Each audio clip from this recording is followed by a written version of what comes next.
वचन दिले तू मला ह्या मालिकेच्या आजच्या भागाचे अपडेट पाहूया आपल्या आजच्या या व्हिडिओमध्ये। तर आता आपण इथे पाहतोय की ऊर्जाने जी आईने तिला वही दिलेली असते ती आणलेली असते आणि आता ऊर्जा ही वहीमध्ये प्रत्येक गोष्टीचं माप बघत असते आणि त्याप्रमाणे आता ती स्वयंपाक बनवायला लागलेली असते। आता वहीमध्ये असल्याप्रमाणे प्रत्येक गोष्ट ऊर्जा ही अगदी व्यवस्थित आणि परफेक्ट वाचून करत असते, त्यामुळे ऊर्जाचा स्वयंपाक हा चांगला होत असतो। आता इकडे स्वयंपाक करताना ऊर्जासुद्धा खूप जास्त खुश असते, आनंदी असते। कुटुंबासाठी स्वयंपाक करण्याचा तिलाही आनंद होत असतो।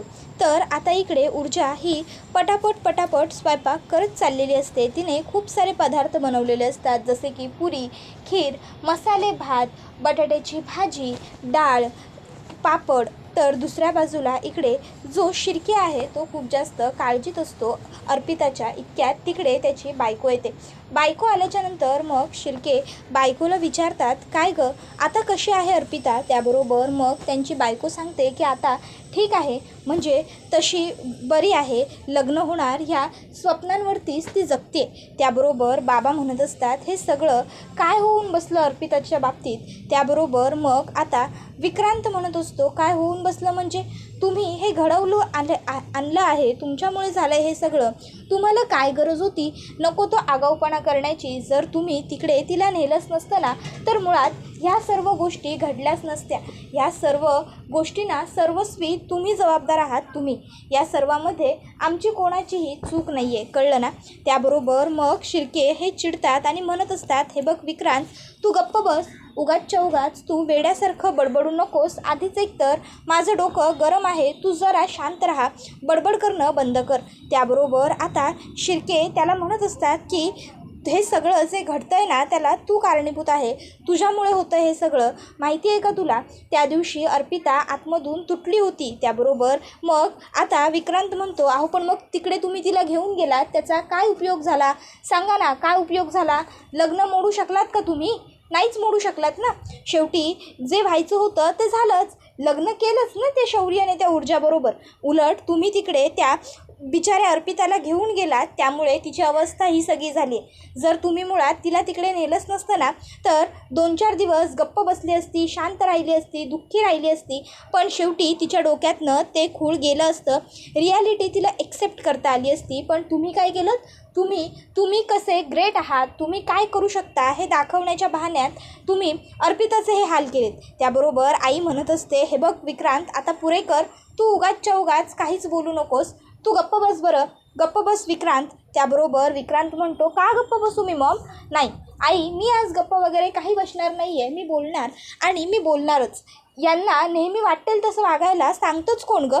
त्याबरोबर मग मात्र आता शिर्केंचा नाईलाज होतो। शिर्के विक्रांतच्या एक सनसनावून मुस्काटात लगावून देतात आणि म्हणत असतात, गप्प बस, समजलं का? गप्प बस। त्याबरोबर मग आता लगेचच शिर्के यांनी मुस्काटात मारल्याबरोबर आता अर्पिताची आई म्हणू लागते की अहो काय करताय तुम्ही, हे तुमचं तुम्हाला तरी कळतंय का? त्याबरोबर मग शिर्के म्हणत असतो, हो बरोबर कळतंय, याच्याबरोबर हे असंच वागायला हवं। तू मला दोष देतोयस, तुझ्यामुळे झालं हे सगळं। त्याबरोबर मग आता विक्रांत म्हणू लागतो, नाही या डॅड, नाही, उगाच बोलायचं म्हणून काहीही बोलू नका, हे सगळं माझ्यामुळे घडलेलं नाही आहे। मुळात ह्या सगळ्यामध्ये ना माझा काही दोषच नाही आहे। ह्या सगळ्यामध्ये जर कोणाची चूक असेल ना तर ती फक्त आणि फक्त तुमची आहे, तुमची। त्याबरोबर शिर्के म्हणतो, माझी चूक कशी काय? जर तू त्या पद्माबरोबर काही केलंच नसतंस तर हे सगळं घडलंच नसतं, ही केस उभी राहिली नसती ना, त्या शौर्याची आणि ऊर्जाची भेट झाली असती। त्याबरोबर मग आता विक्रांत म्हणतो, हो का, माझ्यामुळे झालं हे सगळं? बरं, माझ्यामुळे त्यांची भेट झाली हे मी मान्य करतो, पण पुढे तुमचं काय? त्याबरोबर मग शिर्के म्हणतो, माझं काय म्हणजे? या सगळ्याला तू जबाबदार आहेस। विक्रांत म्हणतो, या सगळ्याला मी नाही, तुम्ही जबाबदार आहात। तुम्हाला गरजच नव्हती ना अर्पिताला तिकडे शौर्याच्या लग्नाला घेऊन जाण्याची, पण नाही, तुम्हाला ना प्रत्येक वेळी हे दाखवायचं असतं की तुम्ही कसे ग्रेट आहात, तुम्ही कसे पॉवरफुल आहात। एका बाजूला तुम्ही कसे पॉवरफुल आहात, तुम्ही कसे ग्रेट आहात हे तुम्ही सिद्ध करण्याच्या मागे लागलेला आहात, आणि दुसऱ्या बाजूला ते हर्षवर्धन जहागीरदार त्यांच्याच ॲटिट्यूडमध्ये चाललेले आहेत. तुमचं दोघांचं काय सुरू आहे हे तुम्हालाच माहिती आहे. समजलं ना? ही सगळी अर्पिताची अवस्था जी आहे ना, त्याला सर्वस्वी तुम्ही जबाबदार आहात. तुमच्यामुळे झालं हे सगळं डॅड, तुमच्यामुळे. आणि आता तरी रिॲलिटी एक्सेप्ट करा. त्याबरोबर मग आता लगेचच त्याला त्याची आई म्हणू लागते, बाद झालं विक्रांत, काय चाललंय तुझं? गप्प बस, तुला कळत नाही आहे का? त्याबरोबर विक्रांत म्हणतो, का मॉम, का गप्प बसू मी? सांग ना, काय करू शकतील डॅड? आणखीन माझ्या एक थोबाडीत ठेवून देतील किंवा मला आणखीन थोडं मारतील. मारू देत मॉम, मारू देत, पण मी यांना घाबरत नाही. समजलं ना डॅड? तुम्ही हे जे काही तुम्ही किती ग्रेट आहात हे दाखवण्याच्या भानगडीत पडताना ते करणं बंद करा. आणि त्या अर्पिताच्या ह्या वेडेपणावरती, तिला हे जे खूळ लागलं आहे त्याच्यावरती काही सोल्युशन काढायला जमलं ना तर ते सुद्धा काढा. नाही, कारण काय आहे ना, ही तिची अवस्था खूप जास्त वाईट होत गेली आहे आणि पुढे जाऊन या सगळ्याचा तिला त्रासही होणार आहे, लक्षात ठेवा. त्याबरोबर मग आता आई म्हणत असते, तुला कळत नाही आहे का विक्रांत, मी तुला गप्प बस बोलते ना. त्याबरोबर विक्रांत म्हणतो, नाही आई, थांब, बोलू देत ना मला, कळू देत यांना यांची चुकी नेमकी काय आहे हे कळू देत.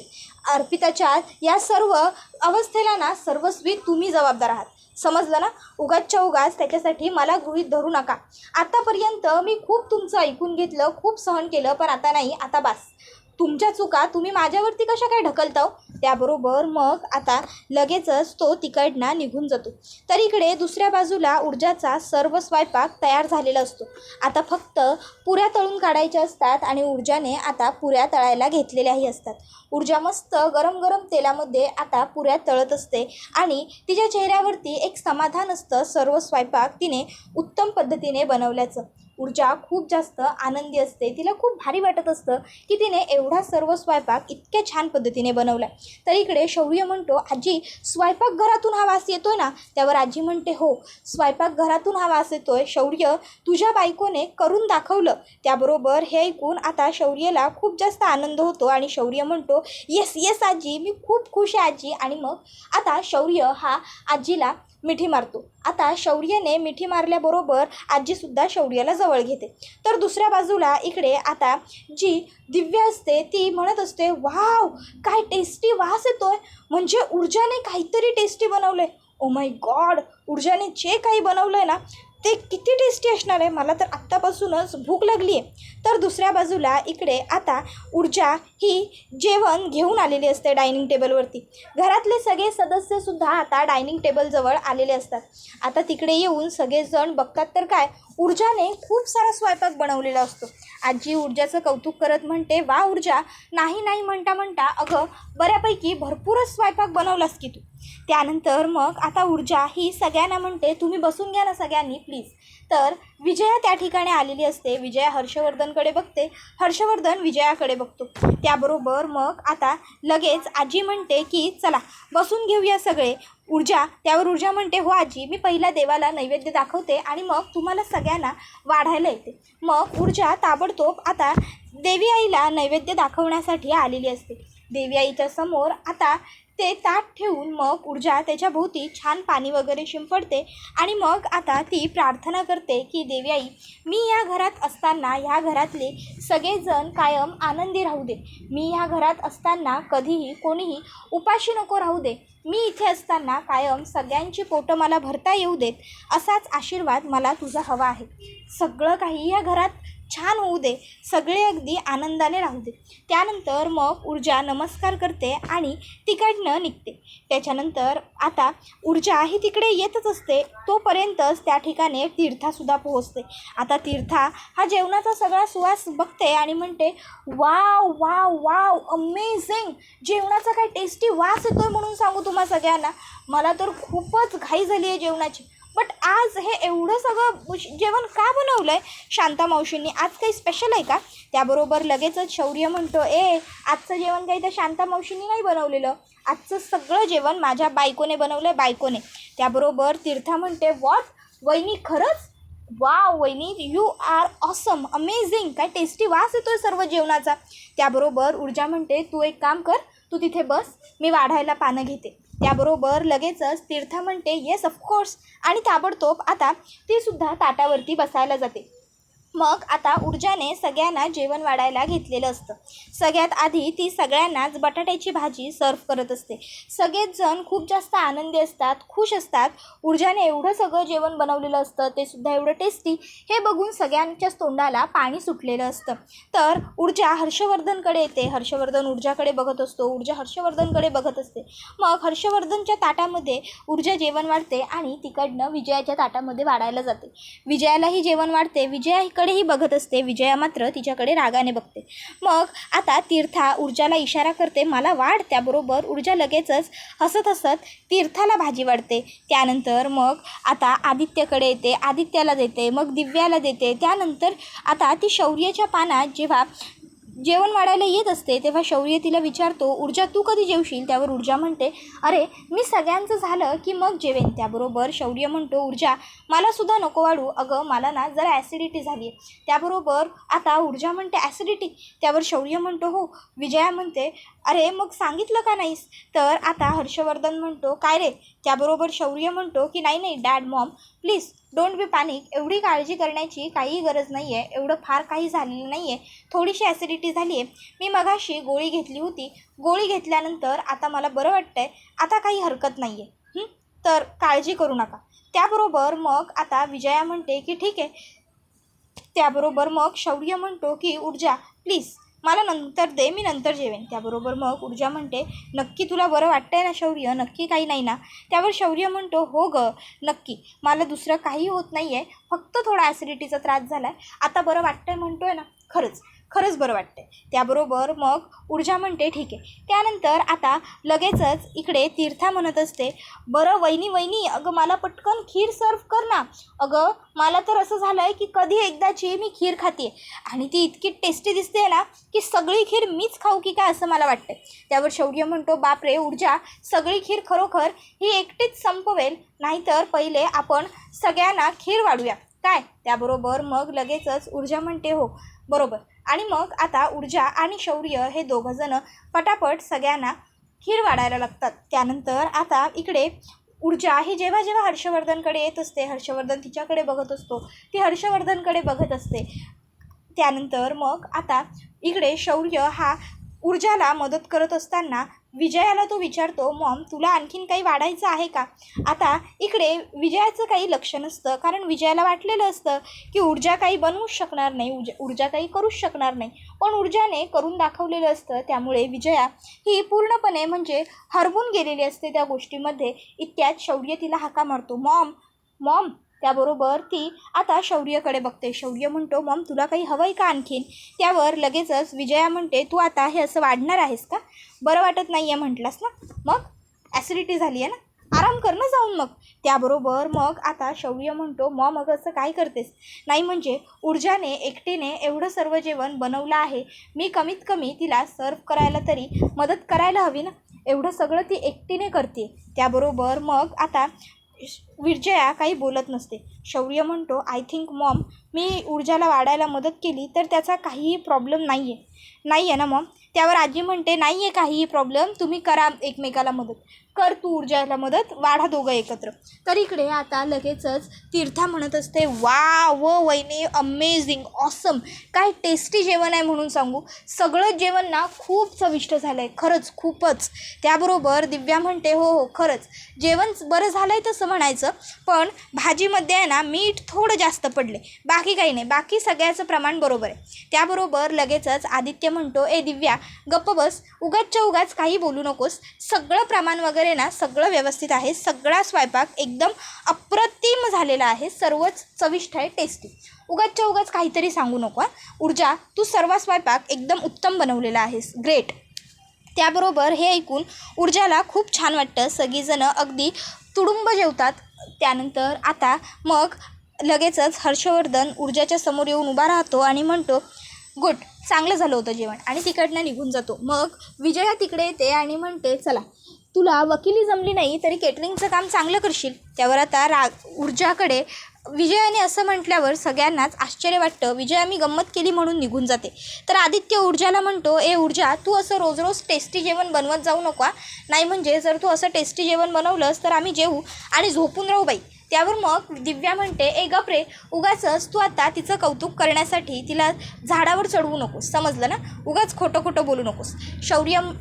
आदित्य म्हणतो, मी मुळात खोटं काही बोलत नाही आहे, मी खरंच बोलतो आहे, तिने उत्तमच स्वयंपाक बनवला होता. मला ना कळतच नाही की तुम्ही दोघीजणी बहिणी आहात, मग तरीही एवढ्या वेगळ्या कशा. त्याबरोबर आता दिव्या म्हणते, आदित्य. मग आदित्य पुढे जातो आणि दिव्या त्याच्या मागोमाग जाते.